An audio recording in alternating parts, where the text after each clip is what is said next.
stop. If you've ever placed a trade because it felt right, you've already been in danger. You know the moment. Your heart speeds up.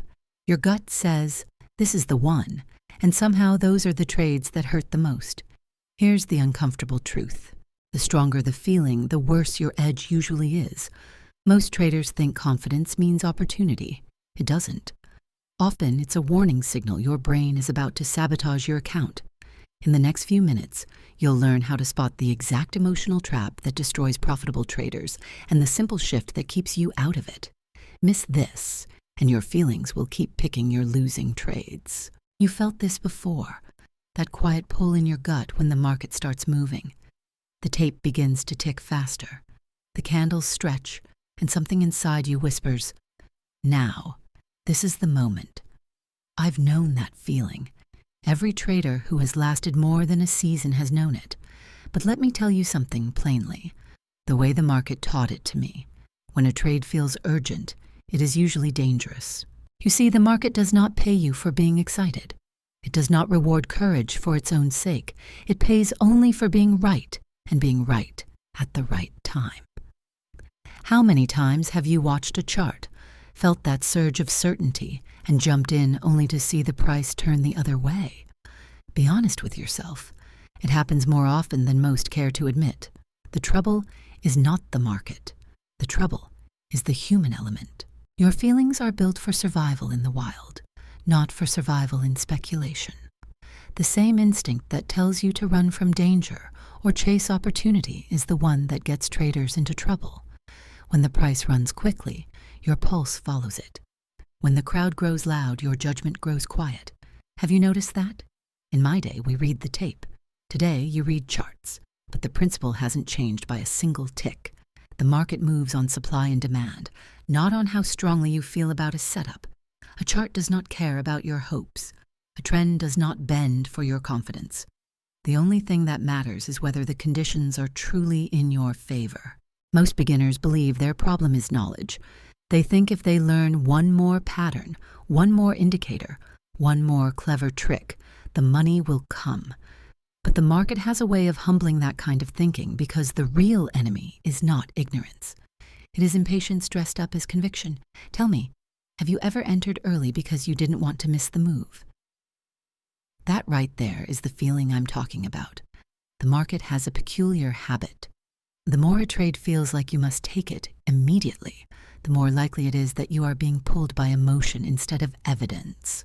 Professionals learn to distrust that urgency. Amateurs chase it. Now, don't misunderstand me. I am not saying you should trade without instinct. Experience builds a kind of market sense, yes, but that sense is quiet. It is patient.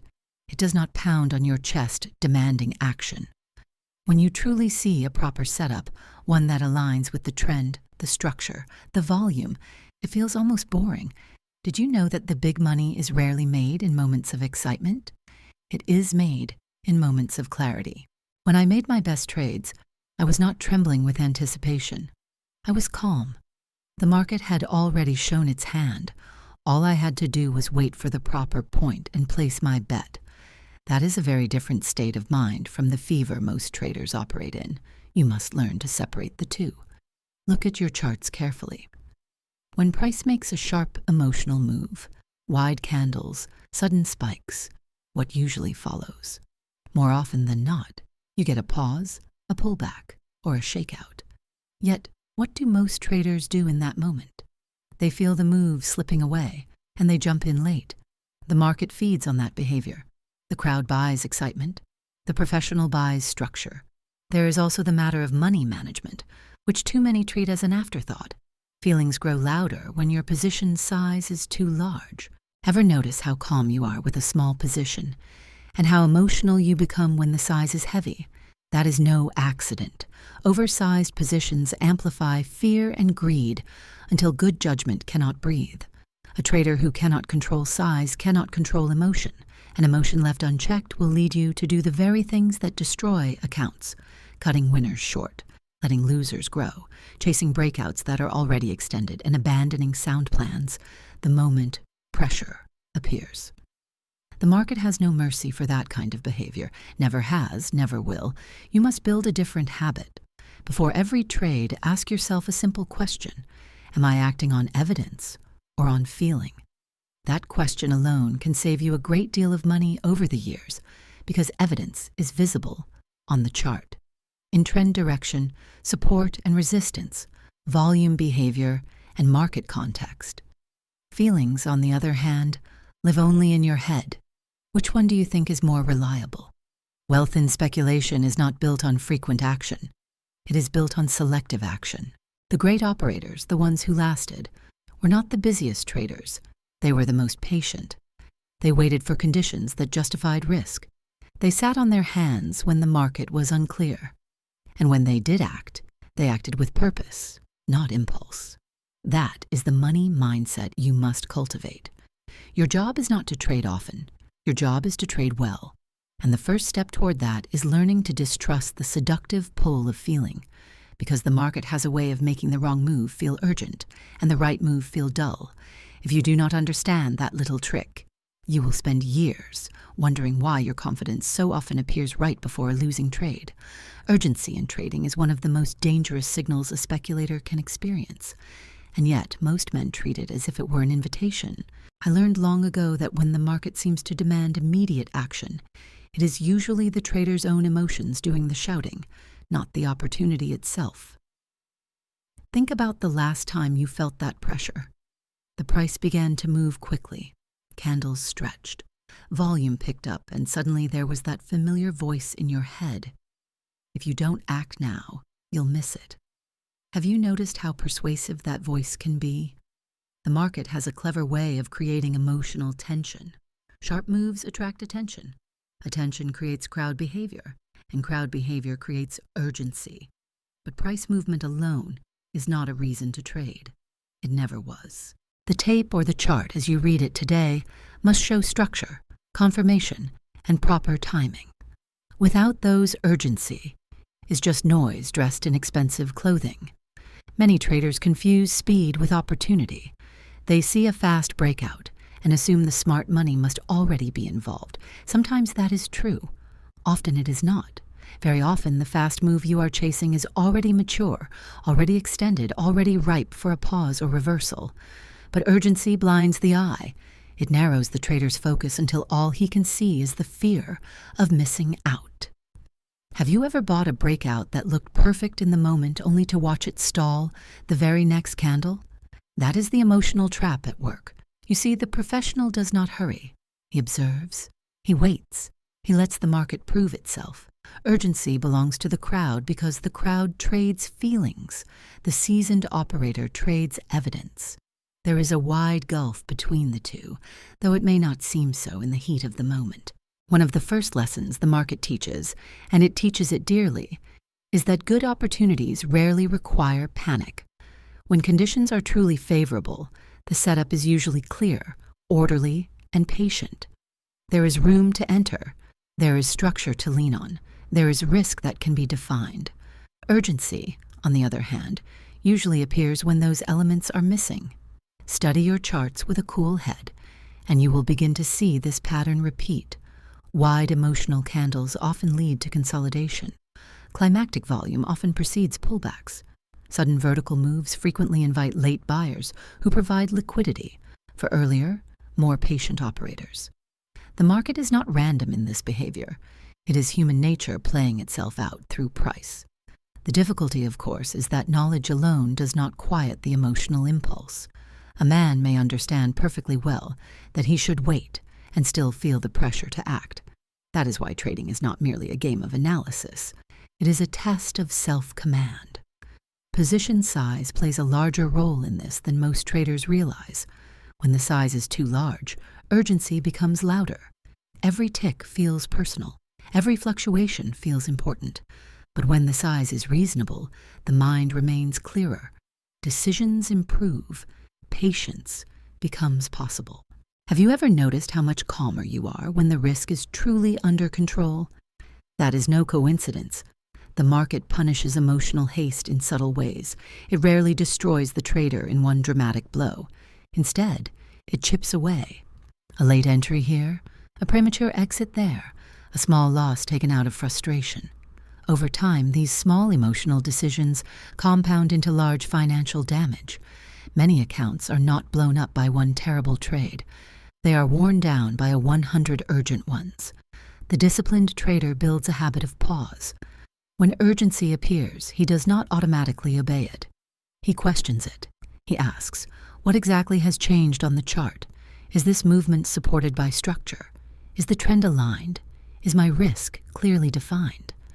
If those answers are not satisfactory, he waits. Waiting is harder than most people think. It feels unproductive. It feels passive. But in speculation, intelligent waiting is often the most profitable action available. The market will always offer another opportunity. It is the impatient trader who behaves as if each move were the last train leaving the station. There is also a psychological trick the market plays. The trades that feel most urgent often occur after a period of boredom. The trader has been watching quietly. Nothing has happened. Then suddenly price explodes. Emotion rushes in to fill the quiet space. The contrast alone makes the move feel more important than it truly is. Recognizing this pattern can save you from many poor decisions. Over time, if you study your own behavior honestly, you will begin to see a personal pattern. Your worst trades will often share a common fingerprint. They felt rushed. They felt emotionally charged. They felt as though action could not wait. That is the moment when discipline must step in. Emotional trades very often begin with one simple fear, the fear of missing out. It is one of the oldest impulses in speculation, and one of the most expensive. The market begins to move. The candles stretch, and suddenly the trader feels as though opportunity is slipping through his fingers. That feeling, more than lack of knowledge, has emptied many accounts. I have watched this behavior repeat across generations of traders. The tools change. The charts become more colorful. The platforms become faster. But the human mind remains stubbornly the same. When price runs without us, something inside demands that we chase it. Have you ever felt that uncomfortable pressure when a market takes off without your position? It starts quietly. You were watching the setup earlier. Maybe you hesitated. Maybe the entry did not quite meet your rules. Then price begins to climb slowly at first, then faster. Now the mind begins its work. You should have taken it. It's still going. Maybe you're about to miss the whole move. The trader who has not trained his discipline carefully will almost always act at this point. But here is the uncomfortable truth. The market teaches. The trade you chase is rarely the trade that pays you well. When a move becomes obvious to everyone, it is often already well underway. Early buyers are sitting comfortably with profit. Late buyers are entering with emotional pressure. That difference matters more than most traders realize, because trading from a position of comfort produces clear thinking. Trading from fear produces mistakes. Look at your charts honestly. How often do extended breakouts pause shortly after the crowd piles in? How often do sharp vertical moves pull back just enough to shake out the impatient? The market has a way of punishing emotional entry points, because those entries tend to cluster in the same obvious places. The crowd does not like to feel left behind, and the market being a reflection of crowd behavior creates plenty of situations that trigger this fear. The disciplined operator approaches the situation differently. He understands that missing one move is not a tragedy. There will always be another chart, another setup, another opportunity that meets proper conditions. But the emotional trader behaves as though this single move is the only chance he will ever get. That belief alone creates poor decisions. Have you noticed how your standards sometimes shrink when price starts running? A setup that looked questionable 5 minutes ago suddenly appears attractive. A level you would normally wait for begins to feel unnecessary. Risk that once seemed too wide now feels acceptable. Nothing on the chart has truly improved. Only your emotional state has changed. That is the fingerprint of fear of missing out. One of the great ironies in trading is that patience often creates more opportunity than urgency. When you allow extended moves to develop without chasing them, you begin to see secondary entries, pullbacks to structure, consolidations that offer clearer risk. But when you jump at the first emotional impulse, you rarely give yourself the chance to participate under favorable conditions. This is not about avoiding momentum trades altogether. Momentum has its place when supported by proper structure and timing. The danger comes when the decision is driven primarily by emotional discomfort rather than chart evidence. The market can feel the difference, and over time your results will reflect it. Position size again plays its quiet role here. Traders who risk too much per trade feel the sting of missing out more sharply. Every missed move feels like lost money, rather than simply another unqualified setup. This emotional amplification pushes them toward chasing behavior. Sensible risk, on the other hand, allows the mind to remain patient. It becomes easier to let trades go when your survival does not depend on catching every move. Wealth in speculation is built by consistency, not by catching every trend. The trader who tries to participate in everything usually ends up mastering nothing. Selectivity is a form of financial strength. It keeps your capital intact for the moments that truly matter. There is also a subtle mental shift that experienced traders develop. Instead of feeling pain when they miss a move, they feel satisfaction when they avoid a poor entry. That is a powerful change in perspective. It means the trader is no longer measuring success by activity, but by quality of decision. You might ask yourself how many of your losing trades began with the thought, "I don't want to miss this." If you review your history carefully, you may find that this single emotion sits quietly behind many costly decisions. Not because the trader lacks intelligence, but because the human brain is wired to chase movement and avoid regret. The market simply exploits that wiring. The solution is not to eliminate emotion entirely. That is neither possible nor necessary. The solution is to build rules and habits that stand firm when emotion rises. Clear entry criteria, defined risk levels, planned position sizing. These act as guardrails when the mind begins to drift toward impulsive action. Over time, if you practice this discipline honestly, something interesting happens. The urge to chase begins to weaken. The charts begin to look calmer. Opportunities become easier to evaluate, and the trader slowly shifts from reacting to the market to reading it with patience. Oversized positions have ruined more traders than bad analysis ever did. A man may read the chart correctly, understand the trend, even choose the proper level, and still lose money because the size of his position overwhelmed his judgment. I learned this lesson not from theory, but from the market's expensive tuition. When your position is too large, the market stops being information and starts being emotion. Every tick feels personal. Every small fluctuation begins to matter far more than it should. Have you ever watched a trade with normal size and felt perfectly calm, and then taken a larger position and suddenly found yourself glued to every candle? That change in behavior is not imagination. It is mathematics mixed with human psychology. The larger the position relative to your capital, the narrower your emotional comfort becomes. Your mind stops thinking in probabilities and starts thinking in survival. Instead of asking, "Is the trend still intact?" you begin asking, "Can I afford one more tick against me?" That shift alone is enough to sabotage otherwise sound trades. The market requires room to move. Trends breathe. Pullbacks occur. Consolidations form. A properly sized position allows you to sit through normal fluctuations without distress. But an oversized position forces you to react to every minor movement. And when you react emotionally, you stop trading the chart and start trading your fear. How many times have you cut a perfectly good trade simply because the position felt too heavy? Most traders do not like to admit it, but the answer is usually more than once. Oversizing creates a chain reaction. First comes tension, then comes premature decision. Winners get taken too early because the profit feels too important to risk. Losers get held too long because the loss feels too painful to accept.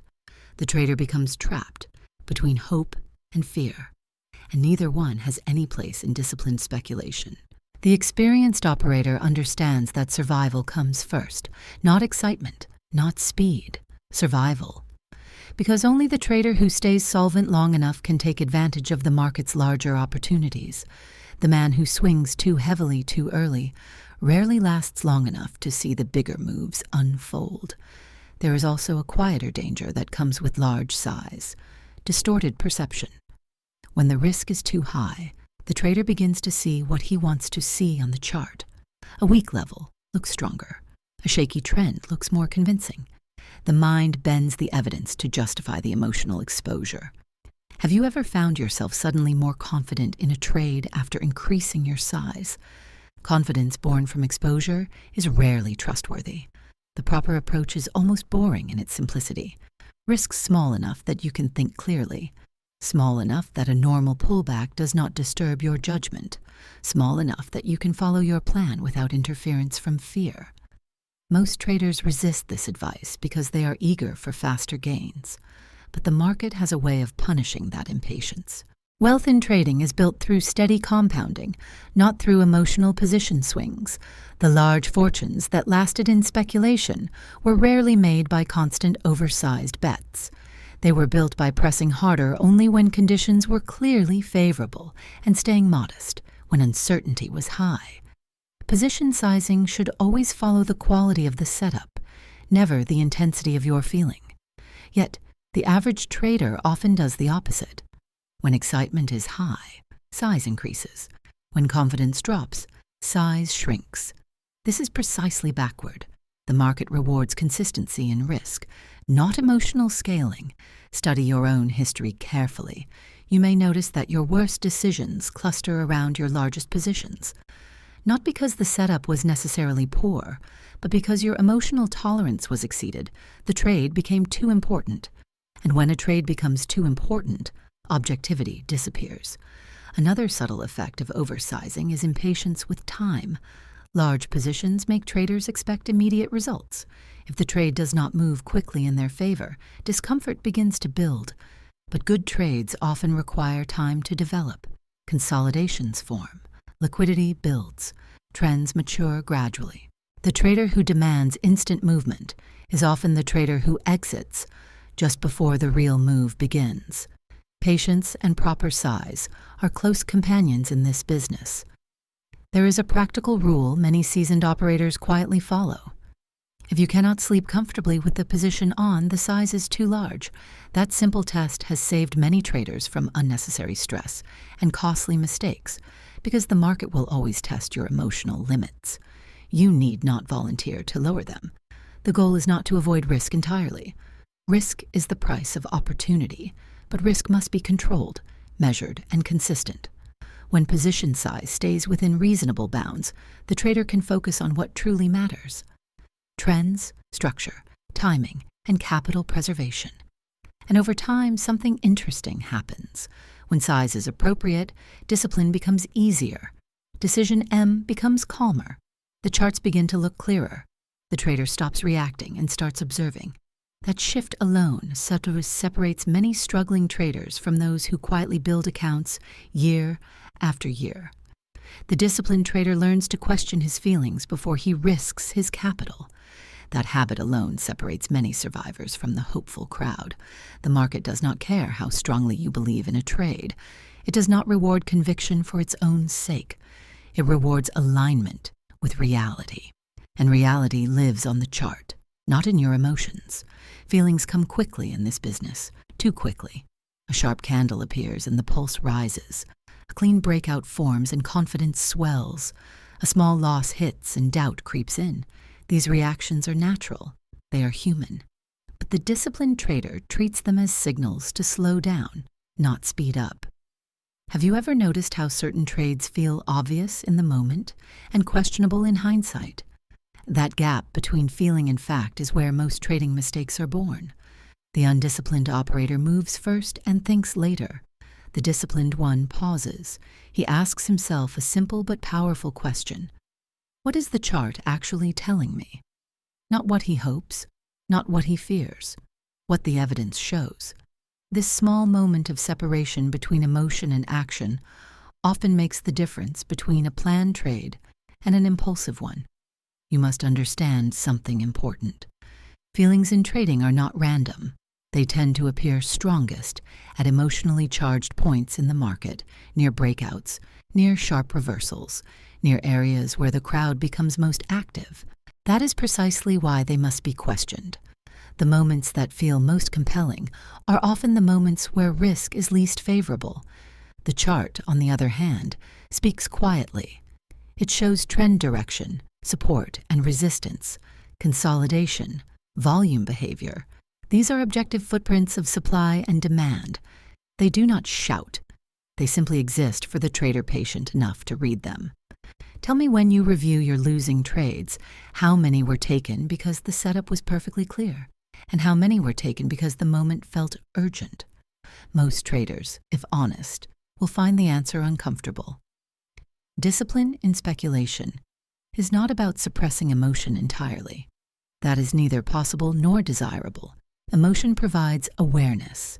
It tells you when something in the market has changed, but awareness must be followed by analysis, not immediate action. The disciplined trader uses feeling as a prompt to investigate, not a command to execute. There is also the matter of consistency. Questioning your feelings must become a habit, not an occasional effort. Many traders exercise discipline when conditions are calm, but abandon it when volatility rises. That is precisely backwards. The moments of greatest emotional pressure are the moments when rules matter most. One practical way to build this habit is through predefined criteria before the market opens. The disciplined trader already knows what qualifies as a valid setup: trend alignment, key levels, risk parameters, position size. When these are written clearly, feelings lose much of their power. The trader is no longer deciding in the heat of the moment. He is simply checking whether the conditions are met. Have you written your rules clearly enough that emotion cannot easily bend them? If not, the market will eventually expose the weakness. Another useful observation is how feelings often push traders toward activity. The mind equates motion with progress. Sitting still feels unproductive. But in trading, activity and profitability are very different things. Some of the most profitable periods in a trader's career involve long stretches of waiting, followed by brief moments of precise execution. The emotional trader grows restless during those quiet periods. He begins to look for reasons to act. Small movements start to appear meaningful. Marginal setups begin to look acceptable, all because the discomfort of doing nothing begins to outweigh the discipline of waiting. The professional learns to reverse this relationship. He becomes comfortable with inactivity. He understands that capital preserved is capital ready. He knows that forcing trades to relieve boredom is one of the most reliable ways to damage performance. Over time, questioning your feelings produces a subtle but powerful shift in mindset. Trading becomes less about prediction and more about response, less about excitement and more about observation. You begin to trust process over impulse. That is where steady wealth building in the markets truly begins, not in dramatic wins, but in the quiet elimination of avoidable mistakes. There is no shortcut to developing this habit. It is built trade by trade, review by review, moment by moment. Each time you feel the urge to act and choose instead to examine the chart carefully, you strengthen the muscle of discipline. Each time you ignore that urge and suffer the consequences, the market reinforces the lesson in its own expensive way. Consistent wealth in trading does not come from constant participation. It comes from selective participation, a truth the market teaches slowly and often painfully. Most traders begin their journey believing they must always be in the market, always active, always hunting the next move. It feels productive. It feels professional. But more often than not, it is simply expensive. The market does not pay you for effort. It pays you for precision. Think back over your own trading. How many trades were taken because the setup was truly exceptional? And how many were taken because you simply wanted to be involved? If you are honest, you will likely find that activity and profitability rarely move in the same direction. The inexperienced trader feeders missing opportunities. He watches the chart and feels uneasy when price moves without him. That discomfort pushes him into marginal trades, setups that are almost right, nearly convincing, but not quite aligned. Over time, these small compromises accumulate, not in one dramatic loss, but in a steady erosion of capital. Selective traders operate differently. They understand that the market offers many movements, but far fewer high-quality opportunities. Their job is not to capture every swing. Their job is to wait patiently for conditions that clearly justify risk. Have you ever noticed how the best-looking trades on your chart are usually obvious in hindsight, but were passed over in real time because you were busy with something else? That is the cost of overtrading. The market has rhythms, periods of expansion, periods of consolidation, periods of uncertainty. The selective trader studies these conditions carefully. When the market is choppy and directionless, he reduces activity or steps aside entirely. When structure becomes clear and the trend strengthens, he prepares to act. This alignment between participation and market condition is one of the quiet edges professionals develop. Many traders resist this idea because waiting feels uncomfortable. Doing nothing feels unproductive. But in speculation, patience is not inactivity. It is preparation. Capital that is not exposed during poor conditions remains available when better opportunities appear. You must remember every trade carries risk. Even good setups fail. If you expose your capital to every marginal opportunity, you increase your chances of unnecessary drawdowns. But when you concentrate your risk on the clearest situations, your capital works more efficiently. Position sizing ties directly into this principle. Traders who participate too frequently often compensate by increasing size when they finally see something they like. This creates emotional imbalance. The better approach is steady measured risk applied only when conditions are favorable.